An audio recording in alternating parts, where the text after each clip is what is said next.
Assalamualaikum warahmatullahi wabarakatuh. Saya M. Sabarman MS, tempat tugas SDN 2 Pengelamas, Kecamatan Sakra Barat. Calon guru penggerak Angkatan 11 Kabupaten Lombok Timur tahun 2024. Bapak Ibu guru hebat yang saya hormati, dalam kesempatan ini saya akan menyajikan video pengimbasan budaya positif yang sudah saya laksanakan di SDN 2 Pengelamas, Kecamatan Sakra Barat. Bapak Ibu guru hebat yang saya hormati, setelah menonton video pelaksanaan pengimbasan ini, saya mengharapkan kritik dan saran serta masukan dari Bapak Ibu guru semuanya. Salam guru penggerak, bergerak, tergerak, menggerakkan. Sekian, Assalamualaikum warahmatullahi wabarakatuh.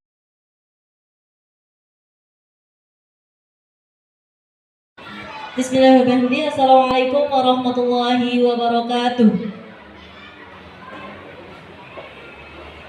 Baik Bapak Ibu guru yang saya hormati, pada kesempatan kali ini kita akan mengadakan acara pengimbasan budaya positif SD Negeri 2 Pengkelakmas. Acara pertama pembukaan. Marilah kita buka sama-sama dengan melapaskan basmalah. Bismillahirrahmanirrahim. Acara kedua, kata pengantar atau sambutan dari kepala sekolah yang pada kali ini akan diwakilkan oleh Bapak Haji Munawir SPD. Kepadanya disilakan. Silakan Tuan.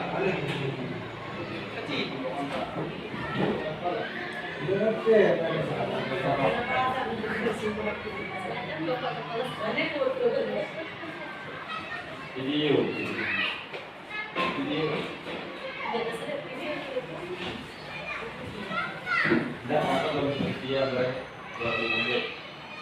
Bismillahirrahmanirrahim. Assalamualaikum warahmatullahi wabarakatuh. Yang pertama Bapak Ibu guru yang ada di SD 2 Pengelamas dan seluruh siswa-siswi yang kami cintai, puji syukur kita panjatkan kehadirat Allah Subhanahu wa Ta'ala yang telah memberikan kita kenikmatan dan selamat sehingga pada hari ini kita bisa melaksanakan acara pengimbasan budaya positif di SD 2 Pengelamas. Dan alhamdulillah budaya positif sangatlah penting akan terlaksana di SD 2 Pengelamas.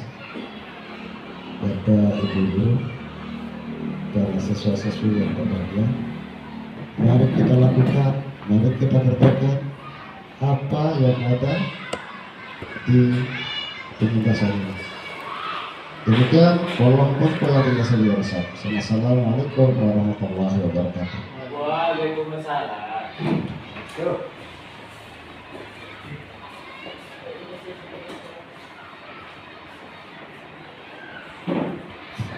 Baik, terima kasih kepada Bapak Haji Munawir Haris.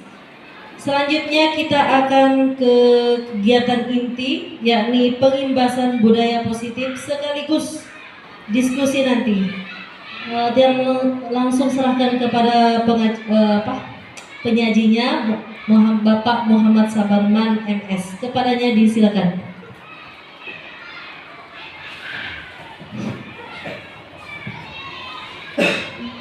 Assalamualaikum warahmatullahi wabarakatuh. Alhamdulillahirabbil alamin, assalatu wassalamu ala asrofil anbiya'i wal mursalin wa ala alihi wa sahbihi ajma'in. Amma ba'du.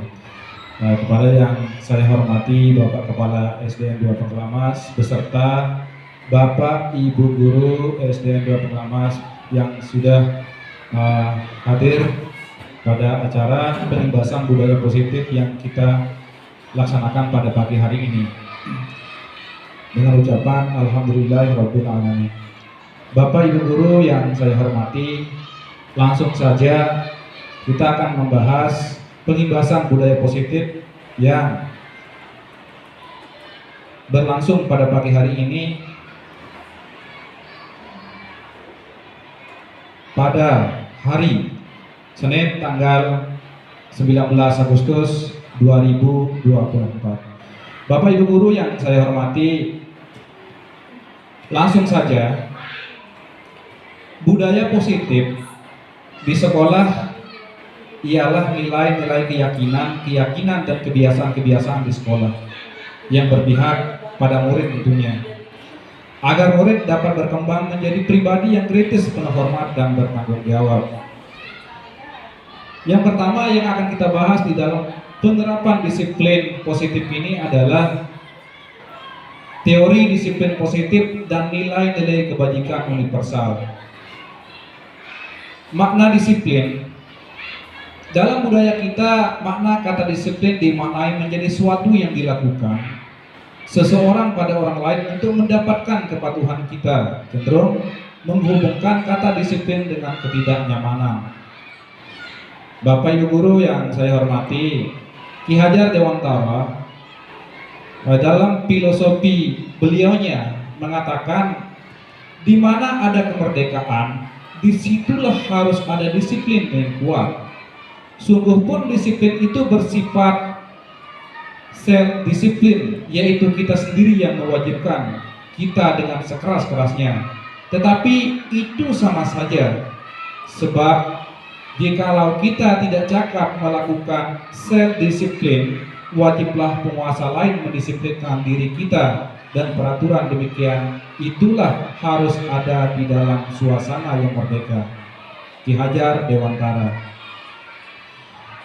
Filosofi lain yang berasal dari Ki Hajar Dewantara juga di sini, Mahartika iku jarwana, noramung lepasin pangreh, nging uga kuat kuasa, aman diri priyangga. Yang artinya, merdeka itu artinya tidak hanya terlepas dari perintah, akan tetapi juga cakap buat pemerintah itu sendiri. Bapak Ibu guru yang saya hormati, nilai-nilai kebajikan, di mana nilai-nilai kebajikan universal itu sendiri adalah nilai-nilai kebajikan yang disepakati bersama, lepas dari suku bangsa, agama, bahasa, maupun latar belakangnya.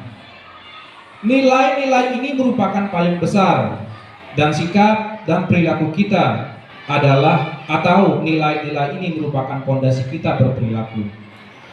Nilai-nilai kebajikan adalah sifat positif manusia yang merupakan tujuan mulia yang ingin dicapai setiap individu, seperti yang telah dikemukakan oleh Dr. William Glasser pada teori kontrol tahun 1994, menyatakan bahwa setiap perbuatan memiliki suatu tujuan, dan selanjutnya Diana Gozan pada tahun 1998 mengemukakan bahwa dengan mengaitkan nilai-nilai kebajikan yang diyakini seseorang, maka motivasi intrinsiknya akan terbangun, sehingga menggerakkan motivasi dari dalam untuk dapat mencapai tujuan mulia yang diinginkan. Bapak guru hebat yang saya hormati, beberapa institusi atau organisasi pendidikan di bawah ini telah memiliki nilai-nilai kebajikan yang diyakini dan disepakati bersama. Salah satunya adalah nilai-nilai kebajikan yang ingin dicapai oleh setiap anak Indonesia yang kita kenal dengan istilah profil pelajar Pancasila. Di mana dalam profil pelajar Pancasila itu termuat yang pertama, beriman, bertakwa kepada Tuhan yang Maha Esa, berakhlakul mulia. Yang kedua adalah mandiri. Yang ketiga adalah bernalar kritis. Yang keempat, berkebinekaan global. Yang kelima, bergotong royong. Dan yang terakhir, yang keenam adalah kreatif. Selanjutnya yang kita bahas yang kedua, yaitu motivasi, hukuman, dan penghargaan restitusi. Di mana dalam budaya positif ini yang perlu kita ingat bahwa motivasi, hukuman, dan penghargaan restitusi. Saya mulai dari motivasi. Motivasi perilaku manusia. Diana Gozan dalam buku Restruction School Discipline, nah ini adalah untuk menghindari ketidaknyamanan atau hukuman. Ini adalah tingkat terendah dari motivasi pada perilaku manusia. Biasanya orang yang motivasi perilakunya untuk menghindari hukuman atau ketidaknyamanan itu akan bertanya, Apa yang akan terjadi apabila saya tidak melakukannya? Bapak Ibu guru hebat yang saya hormati, sebenarnya mereka sedang menghindari permasalahan yang mungkin muncul dan berpengaruh pada mereka secara fisik, psikologis, maupun tidak terpenuhinya kebutuhan mereka bila mereka tidak melakukan tindakan tersebut. Yang kedua, untuk mendapatkan imbalan. Nah, tadinya adalah untuk menghindari ketidaknyamanan atau hukuman. Yang sekarang untuk mendapatkan imbalan atau penghargaan dari orang lain. Di mana dalam hal ini satu tingkat di atas motivasi Bapak Ibu guru. Di atas motivasi yang pertama tadi. Di sini orang berperilaku untuk mendapatkan imbalan atau penghargaan dari orang lain. Orang dengan motivasi ini akan bertanya, apa yang akan saya dapatkan apabila melakukannya? Itu pertanyaannya. Mereka melakukan sebuah tindakan untuk mendapat pujian dari orang lain yang menurut mereka penting. Mereka letakkan dalam dunia berkualitas mereka. Mereka juga melakukan sesuatu untuk mendapatkan hadiah, pengakuan, atau imbalan dari orang lain. Selanjutnya yang ketiga, untuk menjadi orang yang mereka inginkan dan menghargai diri sendiri dengan nilai-nilai yang mereka percaya. Orang dengan motivasi ini akan bertanya, akan menjadi orang-orang yang seperti apabila saya melakukannya, mereka melakukan sesuatu karena nilai-nilai yang mereka yakini dan hargai. Selanjutnya catatan, tujuan dari disiplin positif adalah menanamkan motivasi yang ketiga pada murid-murid kita, yaitu untuk menjadi orang yang mereka inginkan, menghargai diri dengan nilai-nilai yang mereka percaya. Bapak Ibu guru yang saya hormati, selanjutnya hukuman, konsekuensi, dan restitusi. Di dalam menjalankan peraturan ataupun keyakinan kelas atau di sekolah, bila mana ada suatu pelanggaran, tentunya sesuatu harus terjadi. Untuk itu kita perlu meninjau ulang tindakan penegakan peraturan atau keyakinan kelas sekolah kita selama ini. Bapak Ibu guru hebat yang saya hormati, di dalam bagan kata disiplin tanpa tambahan kata positif di belakangnya. Satu contoh di sini identitas gagal. Hukuman, sesuatu yang menyakitkan, sementara konsekuensinya adalah sesuatu harus terjadi. Selanjutnya pada disiplin itu restitusinya. Restitusi di sini adalah merupakan pilihan.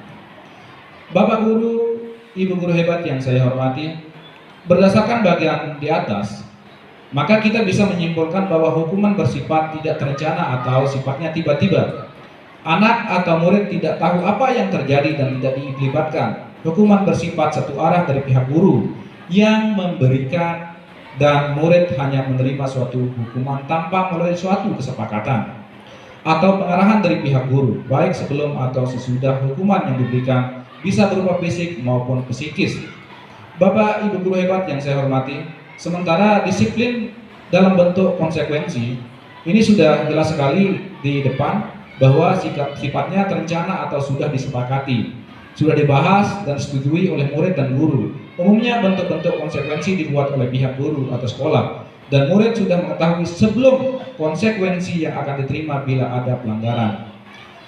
Selanjutnya Bapak Ibu guru hebat yang saya hormati, dihukum oleh penghargaan. Maksudnya dihukum oleh penghargaan itu adalah saat kita berulang kali menjanjikan hadiah kepada anak-anak agar mereka berperilaku bertanggung jawab, atau kepada seorang murid akan mempelajari sesuatu yang baru, dan kepada seorang karyawan agar melakukan pekerjaan yang berkualitas, kita sedang berasumsi mereka tidak dapat melakukannya atau mereka tidak akan melihat untuk melakukannya. Al-Fikr.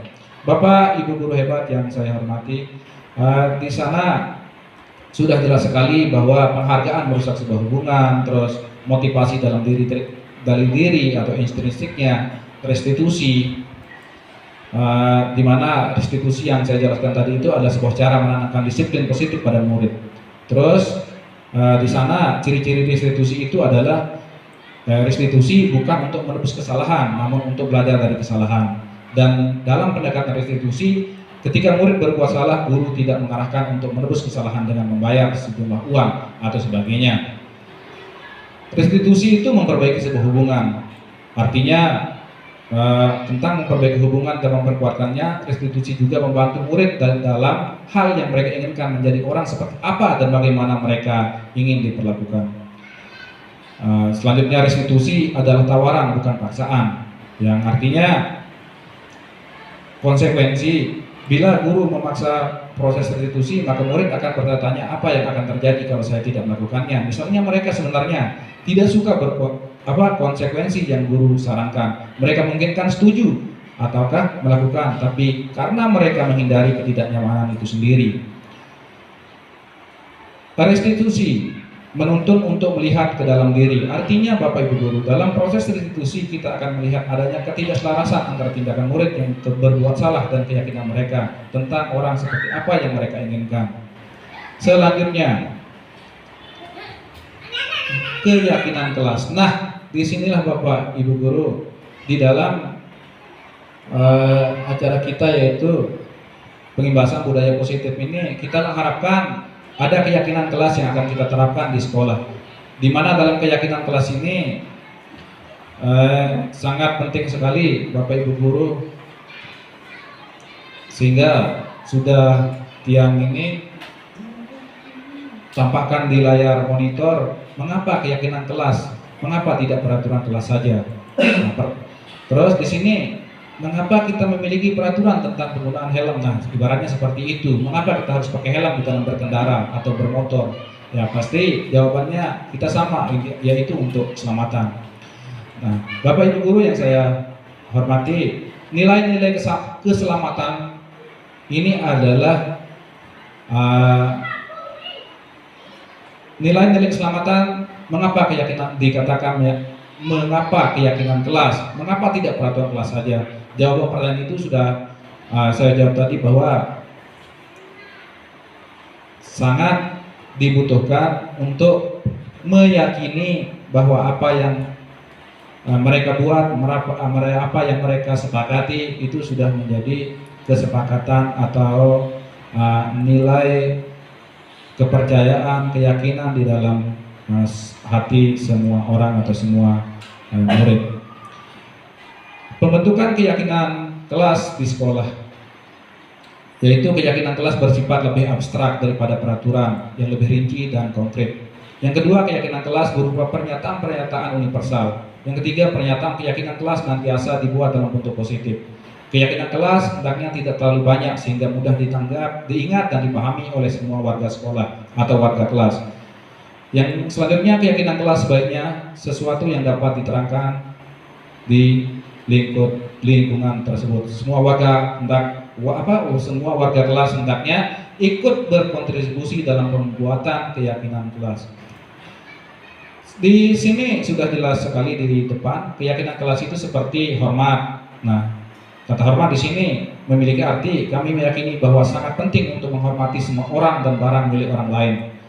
Bekerja, di mana di sini kami meyakini bahwa sangat penting untuk mengerjakan sebuah pekerjaan atau mengikuti kegiatan yang telah ditugaskan. Selanjutnya, yang ketiga itu diterima dan dimiliki. Kami meyakini bahwa sangat penting untuk merasa diterima pada suatu kelompok dan saling peduli satu dengan yang lainnya. Bapak Ibu Guru hebat yang saya hormati, kebutuhan manusia di sini ada 5 kebutuhan manusia. Seluruh tindakan manusia memiliki tujuan tertentu. Semua yang kita lakukan adalah usaha terbaik kita untuk mendapatkan apa-apa yang kita inginkan. Ketika kita mendapatkan apa yang kita inginkan, sebetulnya saat itu kita sedang memenuhi satu kebutuhan atau lebih dari satu kebutuhan dasar kita, yaitu kebutuhan untuk bertahan hidup, kasih sayang dan rasa diterima, kebebasan, kesenangan, penguasaan. Ketika seorang murid melakukan suatu perbuatan yang bertentangan dengan nilai-nilai kebajikan itu sendiri atau melanggar peraturan, hal itu sebenarnya dikarenakan mereka gagal memenuhi kebutuhan dasar mereka. Untuk lebih jelasnya, mari kita lihat satu persatu 5 kebutuhan dasar secara singkat. Yang pertama itu adalah penguasaan, kebutuhan pengakuan atas kemampuan. Di sana kebebasan, kebutuhan akan pilihan. Terus kelima, kesenangan, kebutuhan untuk merasa senang. Bapak Ibu Guru hebat yang saya hormati, Selanjutnya 5 posisi kontrol, di mana dalam hal ini dikuatkan oleh Diana Gozan dalam bentuk restitusinya. Sekolah Disiplin 1994 mengemukakan bahwa guru perlu meninjau kembali penerapan disiplin dalam ruang-ruang kelas mereka selama ini. 5 posisi kontrol itu adalah satu penghukum, yang dimana maksud penghukum di sini adalah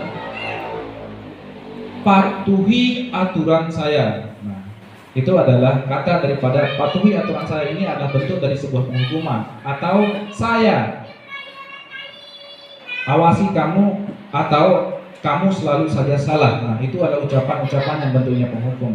Yang kedua, pembuat merasa bersalah. Nah, sudah jelas sekali Bapak Ibu guru lihat di depan. Yang selanjutnya sebagai teman, selanjutnya sebagai manajer. Nah, ini hanya sebagian program manajer yang saya jelaskan karena sudah jelas sekali di depan. Di kelima ini adalah manajer. Posisi terakhir manajer adalah posisi di mana guru berbuat sesuai atau sesuatu bersama dengan murid, mempersilahkan murid mempertanggungjawabkannya perilakunya, mendukung murid agar dapat menemukan solusi atau permasalahannya sendiri. Seorang manajer telah memiliki keterampilan di posisi teman maupun pemantau. Dengan demikian bisa dijadikan waktu-waktu tertentu kembali kepada kedua posisi tersebut. Bapak Ibu guru hebat yang saya hormati, selanjutnya kita beranjak ke restitusi segitiga, di mana dalam restitusi segitiga itu yang pertama adalah menstabilkan identitas, yang kedua validasi tindakan yang salah, yang ketiga adalah menanyakan keyakinan. Di mana dalam menstabilkan identitas ini, setiap orang pasti pernah melakukan kesalahan. Dengan sebuah kalimat di sana yang muncul, kamu bukan satu-satunya yang pernah melakukan hal ini. Selanjutnya validasi tindakan yang salah. Di sana dimunculkan, kamu tentunya punya alasan mengapa tindakan itu. Nah, selanjutnya yang ketiga, menanyakan keyakinan. Di mana keyakinan kelas apa yang telah kita sepakati, atau kamu ingin menjadi seperti apa. Nah, itu yang dimunculkan di dalam menanyakan sebuah keyakinan.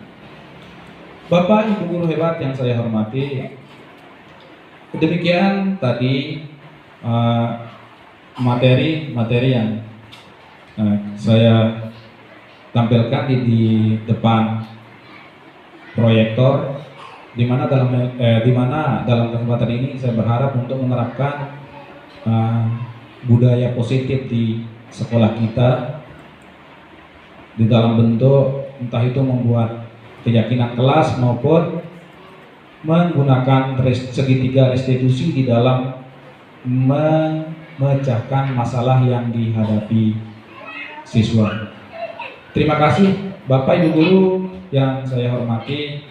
Saya mengharapkan setelah saya menjelaskan tentang apa yang disampaikan di dalam budaya positif tadi, saya mengharapkan masukan dari Bapak Ibu guru atau sifatnya untuk kebaikan kedepannya apa yang harus kita terapkan. Terima kasih. Mungkin ada masukan dari Pak Guru Heri. Guru Heri.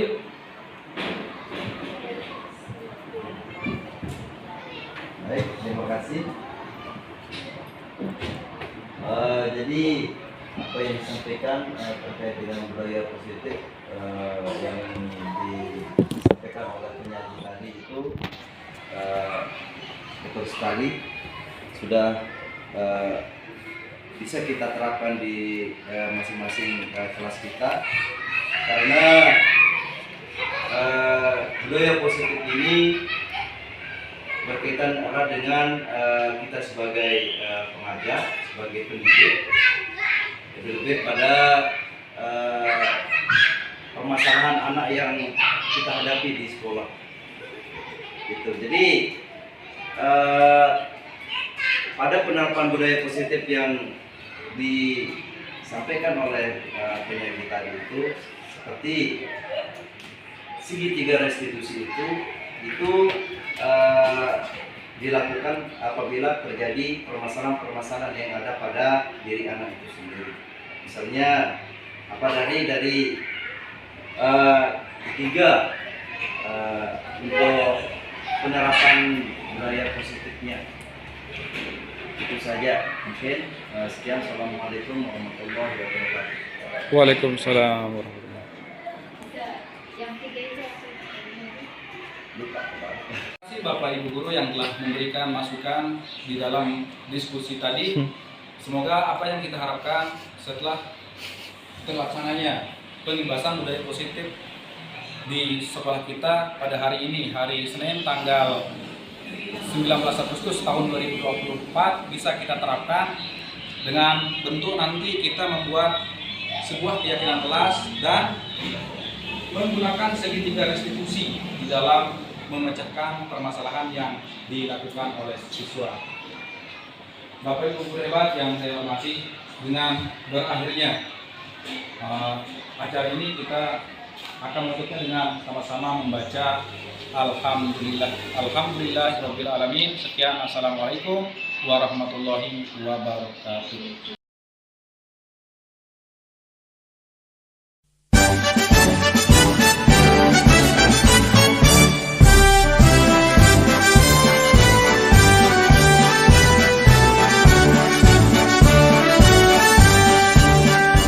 Bulatkan tekad, kuatkan hati, negeri ini memanggilmu kawan.